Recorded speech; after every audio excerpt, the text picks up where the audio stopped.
Le ramollissement de Patrice Talon dans la crise nigérienne, le temps des menaces et des exigences de la CEDEAO n'est plus à l'ordre du jour. Le président béninois est agacé par les sanctions qui n'ont que trop duré. Nous sommes les premiers à vouloir que les sanctions s'arrêtent. Moi, je suis pressé d'enlever les sanctions. Ça parce que ça pose des préjudices graves au Bénin. Non. Et je veux que les Béninois le sachent, ça. Ça cause des préjudices au Bénin, c'est sûr. Mais ça cause plus de préjudices au Niger qu'au Bénin. Nos frères nigériens souffrent plus que nous de ce qui se passe. Et ce sont nos frères et sœurs. Donc il est temps pour nous de lever ces mesures-là qui n'étaient pas destinées à durer. Talon va plus loin.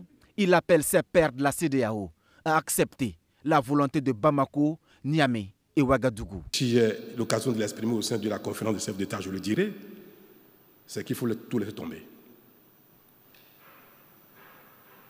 Que veulent les Maliens? C'est OK. Que veulent les Burkinabés? C'est OK. Que veulent les Nigériens? C'est OK pour que cette décision de séparer les peuples n'aille pas plus loin que l'intention ou que la déclaration. On peut le dire, revenir. Mais Patrice Talon est loin de dédouaner les autorités à Niamey. Si la situation s'est exacerbée, c'est aussi leur responsabilité, dans la mesure où elles se sont visiblement opposées à toute collaboration.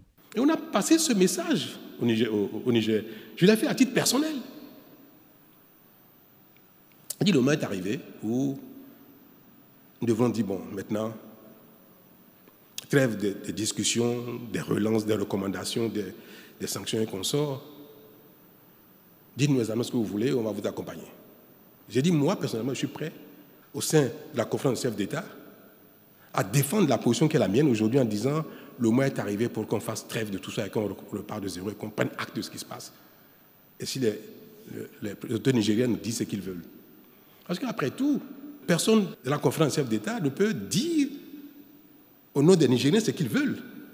Vous voulez une transition? Vous ne voulez pas une transition? Vous voulez une transition de 6 mois ou de 4 ans ou de 5 ans? Mais dites-le.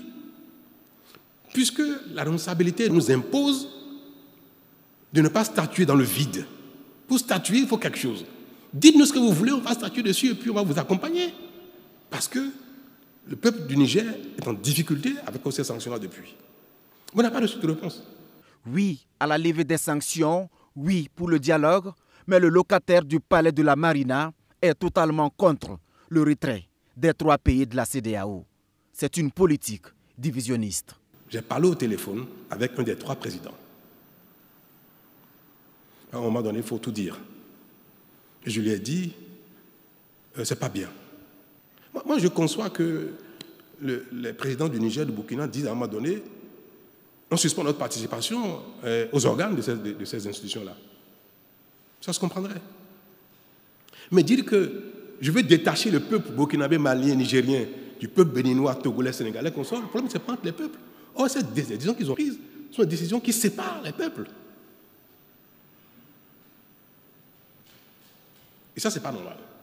Et c'est pour ça que moi, celui à qui j'ai parlé tantôt, j'ai dit, ça allait trop loin. Nous allons trop loin, là. Il faut qu'on se revoie. Que les pays de l'AES se revoient parce que tout simplement, la CEDEAO est une communauté de destin. Est la communauté financière et économique la plus enviée de toute l'Afrique. La CEDEAO, pas moins. Vous savez que même les pays comme le Maroc ont demandé à intégrer la CEDEAO. Certains sont sortis, sont revenus.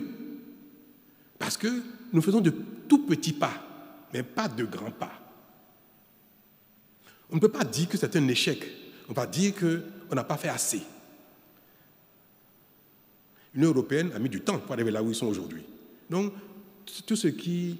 Même entre 2 personnes qui s'aiment, très amoureux, si vous découvrez coup de fou, vous mariez le lendemain, ça peut mal se passer. Il y a un temps pour aller dans l'union, pour que l'union soit totale.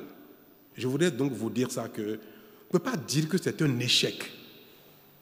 Mais que dire du Sénégal qui met l'organisation régionale face à ses responsabilités? Et ce qu'on observe au Sénégal qui est regrettable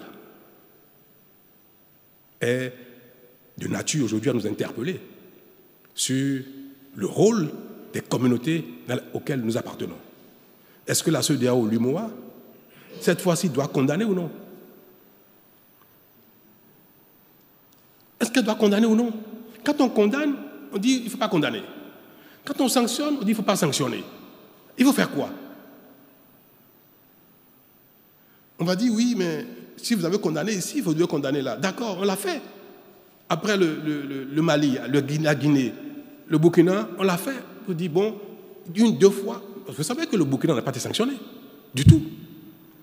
Mais le Niger, oui, parce qu'on a dit, à un moment donné, trop c'est trop.